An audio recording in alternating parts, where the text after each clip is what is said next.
Hello everybody, this is Danny from Deep South Homestead, back on porch time again today. We've got some dreary weather, some bad weather for some people. With us, it's not so bad right now, but it's still wet. Lots of rain and just warm temperatures. But the bottom line is this: by the end of January, they're saying we could get some severe cold down here in the south, and possibly some frozen precip, whether it would be sleet, snow, or whatever.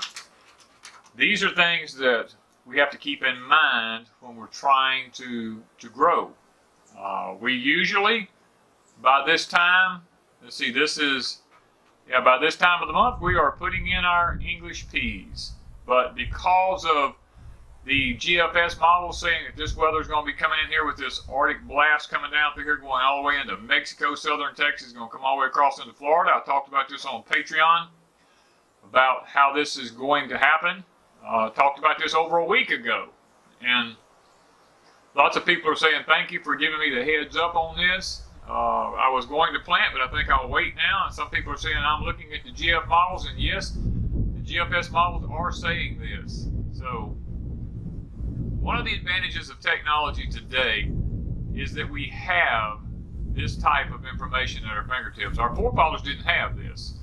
They had to learn how to work around this. But that's not the subject for today. The subject for today is living with a full stomach. Now, whether we know it or will acknowledge it or not, living with a full stomach changes your way and my way of thinking. Because you see, back years ago when I was doing survival and training and stuff like that, when the belly isn't full, the brain works completely different than it does when it is full. And that's something in this country that we have lost touch with reality on. Our forefathers did not have full stomachs all the time. Now, some did.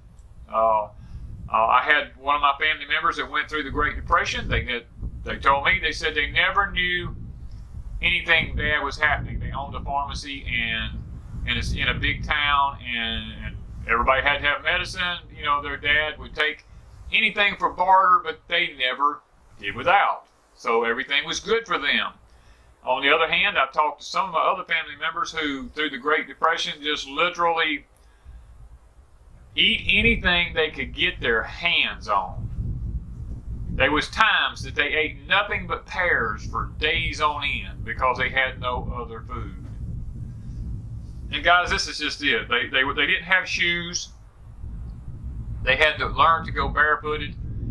They put cardboard and old pieces of leather and wrapped socks around their feet, done all these kind of things on their feet. And I'm hoping that the wind ain't affected this today too bad, because it's pretty windy.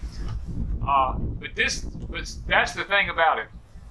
When the belly is empty, the body functions completely different than it does when the belly is full.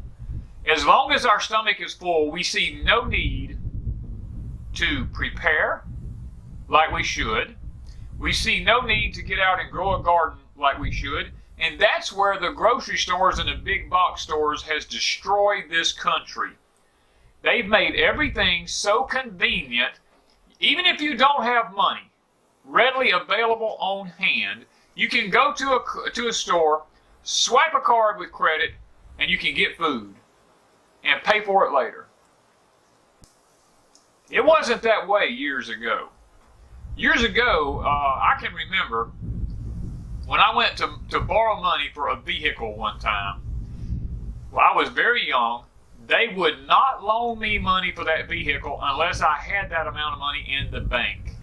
And my thought process at that time was, dude, if I had that kind of money in the bank, I wouldn't be here borrowing it. But the bank knew that if I had the money in the bank, they were covered. And that was so difficult for me to understand at the time, but that's the way it was. You didn't just go borrow a bunch of money if you didn't have money. Now, today, the big box stores, credit, like we talked about, all this stuff has made it so convenient for us to be able to get food that our bellies stay full. We sit in front of a television all the time, and we're mesmerized because everything is just glamorous, is all put out in front of us, and we're able to just sit there, and we just sit like little soldiers, and we're like potatoes. We just like couch potatoes. We just sit there, and people just eat their Cheetos. You know, one Cheeto or one potato chip right after another. They're constantly just sitting there doing this. And it has destroyed a civilization of people. Anytime you go back and study history, when a nation become plentiful and began to flourish, it is at that point they all had full bellies and they did not think rationally. I've been doing lots of research in Sarajevo, Bosnia, Romania, country of Georgia, you know, all these places over there, the Ukraine, these places has been war-torn. And their mentality of eating and preparing is completely different than what we do here in the United States. I sat and watched a lady cook a whole meal in one pot. Now, when I say a whole meal, she cooked her potatoes, and they were not cooked in with the other food. I watched her cook her meat. I watched her make gravy in one pot because gas was limited and they only had a certain amount they could use. I was totally mesmerized at the ability to these people to think when they were hungry and only had so much to work with. They went to the store. They were given ration cards. They went to the store. A piece of meat about this big, about that big. That was a week's ration for them. Now you could get, that was a good cut of meat. You could get a cheaper cut of meat and probably get one this big, but it had bone in it. And they could take that and stretch it for days. I'm totally amazed at how different the body thinks when the belly is not full. When we have a full belly, what comes to my mind is all-you-can-eat bars or buffets. You know, you see people in there, they go up there, boy, they're just raking food off in their plate like this, and their plate's just rounded up, and they go sit down and they eat about half of it, and they just go dump it, and they go back and get another plate, and they just roll it up with other kind of stuff, and just dump it. No thought for where it came from, no thought for being thankful, none of this stuff ever crosses their mind because they have a full belly. And y'all probably hear the rain hitting the roof now because it's starting to rain pretty good now. And you'll probably see it behind me here. But the bottom line is this. We need to learn to think like our bellies are empty because it is going to make a difference, guys. Now, I'm having to get closer to the camera because the wind's blowing so hard. I want you to be able to hear me. I hope my camera don't just top over. And plus, it's probably going to make me blurry getting close to it because I don't have the setting for really close. But guys, the bottom line is this. Think like you don't have any food. They always say, always eat before you go grocery shopping. That's always been the thing. Because when you go grocery shopping on a full stomach, you don't waste money. If you go when you're hungry, you buy any and everything, just pops in your head, oh my God, I just got to have this kind of stuff, you know. The same principle applies for prepping or for stocking up on food. Think. Do it while you're hungry. Because when you're hungry, make your garden plans while you're hungry. Plan on your, whatever it is, your prepping items. Do that while you're hungry, because if you do it while you're hungry, you'll think about things that you don't think about when you have a full stomach. And I know this is probably sounding, all this is probably sounding completely off the wall. They're like, I know y'all are probably saying like, wow, where did he come up with this at? But guys, back when we were training and I was teaching and stuff, it made a difference when you put somebody out there and they didn't have nothing but a knife and some snares or a way to start a little fire. They had nothing to eat. They learned that that those wild greens out there wasn't so bad. They had one rabbit amongst 5 or 6 people. Oh my gosh, what are we going to do? You know, how it's not enough for all of us. But you learn that there's wild edibles out there that you can actually get, and you can mix a little water with it. You can put the whole rabbit in the pot. Everybody gets some broth. Everybody gets a little piece of meat. Everybody gets some greens. You know, you learn how to pull together. You learn how to make one meal stretch way out there.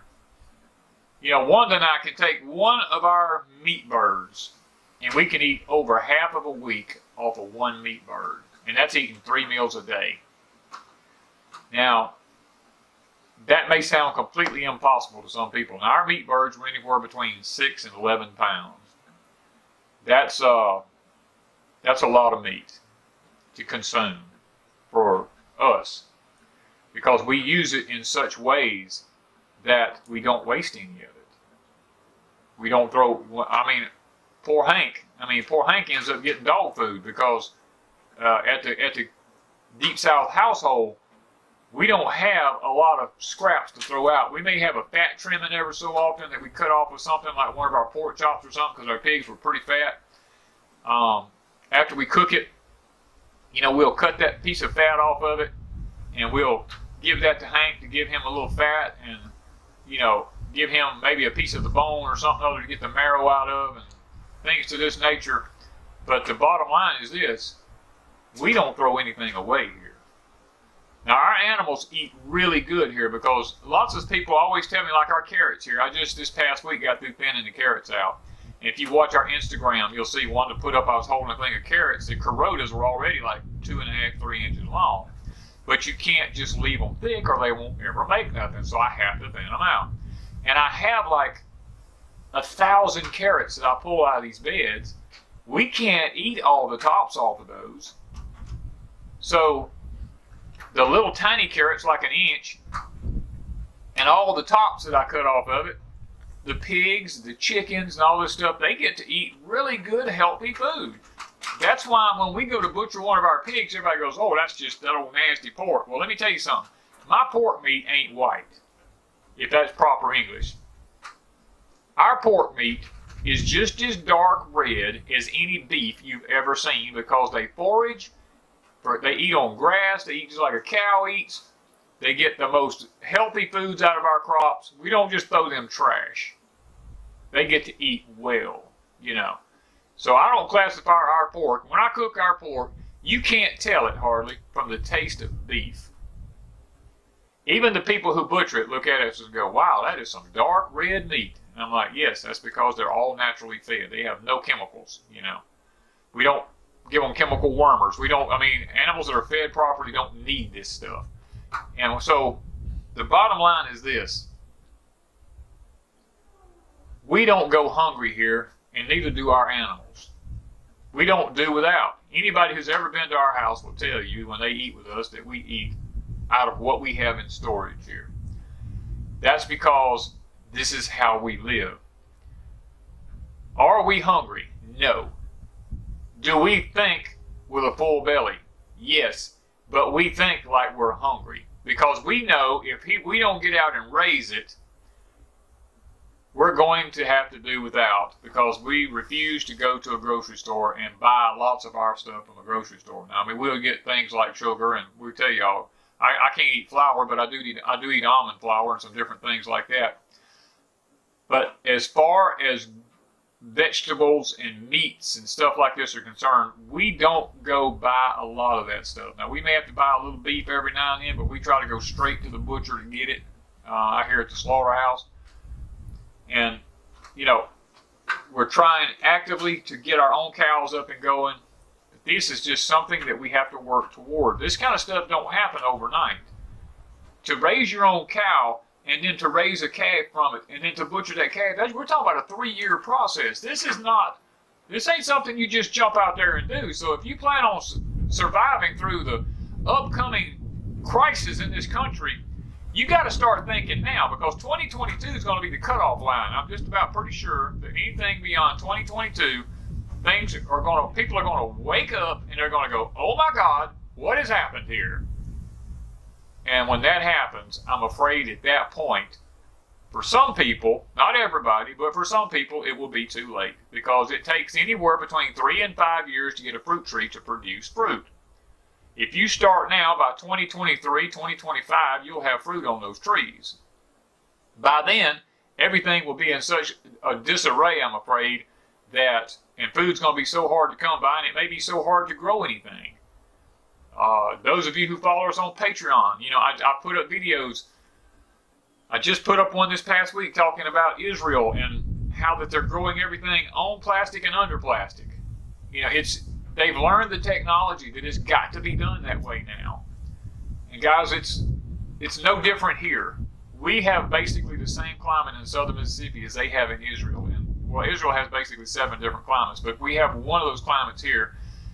And a lot of my fruit trees come from the country of Israel because of the chill hours that we have to have. We can't have anything. We've got to have 400 or less chill hours on our fruits. We got to have those varieties in order for them to produce. So we have to think with a full stomach like it was empty. Because if we don't, when it's empty, the bottom line is this: when it's empty, it's too late. Okay? I've talked all the way around the whole thing, and I'm coming down to the climax of the whole deal. The whole deal is this: if you wait and you begin to and you become hungry and you have to think with an empty stomach, it's probably too late for you.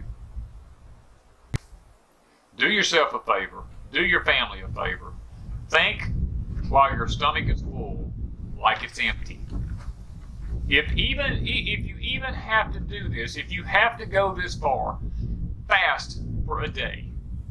And at the end of a day, see what it feels like to not have any food in your stomach. See how your mind changes the way it thinks. Everybody goes, "Oh my God, I won't eat nothing but organic food." Let me tell you something. Organic is the greatest way you can possibly go in life. But when you're hungry, and your kids are hungry, and your family's hungry, you're not going to care if it's organic. You're going to want something to fill that void spot in your belly. Because a growling stomach creates an awful bad mindset. And it will destroy you if you have to sit and watch your kids cry because they're hungry. You're not going to look at them and go, "Well, baby, I have some stuff here. It's a hybrid. I can't feed you because it's organic. It's not organic." No, you're going to take a hybrid tomato if you have it, and you're going to feed that kid. Now, I don't advocate genetically modified food. I hate genetically modified food. I think it's probably the worst thing that could have ever happened to this society. I do believe it will be the demise of our country in the end, especially the farming side of it. So understand, I'm not advocating eating genetically modified food. But I'll say this. I talked to some Jewish people that actually went through parts of the Holocaust. And the bottom line is this. They were kosher eaters. But they told me, said, "Mr. Danny," well, it was actually their kids. They said, "Mr. Danny, my mom and daddy sit and talk to us about," they ate horses and they ate mules. They ate what they had to eat in order to survive and live. And they lived to be a ripe old age. God understood that mule and that horse wasn't kosher. It filled their bellies. And guys, that's the point I'm making to you today. Don't wait till it gets to that point where you have to just eat anything you can get your hands on. Make preparations now for the future. Go ahead, stock up. Plant the right kind of trees for yourself. Find out what varieties grow in your area. Set you up some kind of a gardening system, whether it's raised beds, vertical farming, high tunnels, in the garden kind of growing, whatever you greenhouse, whatever you got to do, green stalks. Wanda sells a ton out of Wanda has sold so many green stalks it ain't even funny on crazy days. Those things people are falling in love with who have small spaces to grow in. That one of ours provided us with food all winter long. And right now in it, and it is the middle of January, the girl has got bell peppers blooming in that little 6x6 greenhouse she's got that thing in.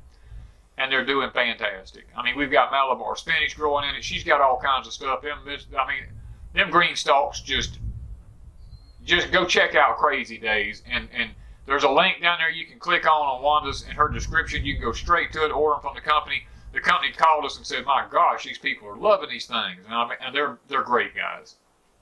I can't say enough good stuff about them. If you've got a small space, the green stalk is the way to go. So it's about learning what you can grow and how you can grow it. And then just getting after it. These little 4x4 or 6x6 greenhouses, $100-something. You can put a 60 or 100 watt bulb in them in the winter time, and you can keep just about anything going in them things. They come with a good heavy duty cover to go over them. You can get them with the sunscreen to go over them for the summertime. There's so many options, these little greenhouses.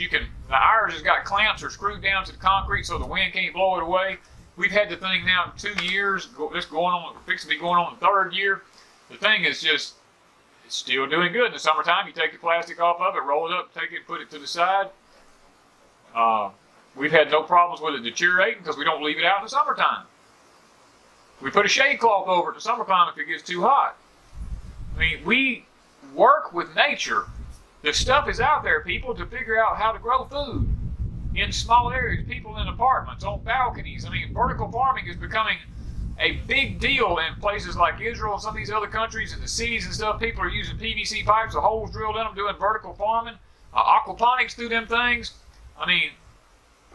Hydroponics, not aquaponics, but hydroponics through them things. Guys, there's 1,000 ways to grow your food and be successful at it. It's up to you to figure out what works where you're at. So think like you have an empty stomach while your stomach's full, so it don't ever have to be empty. That's the message for today, guys. Living with a full stomach.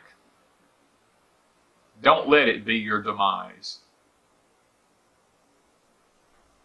Let it be the wisest decision you've ever made, is to think when your belly's full, like it's empty. Thank you, guys, from Deep South Homestead.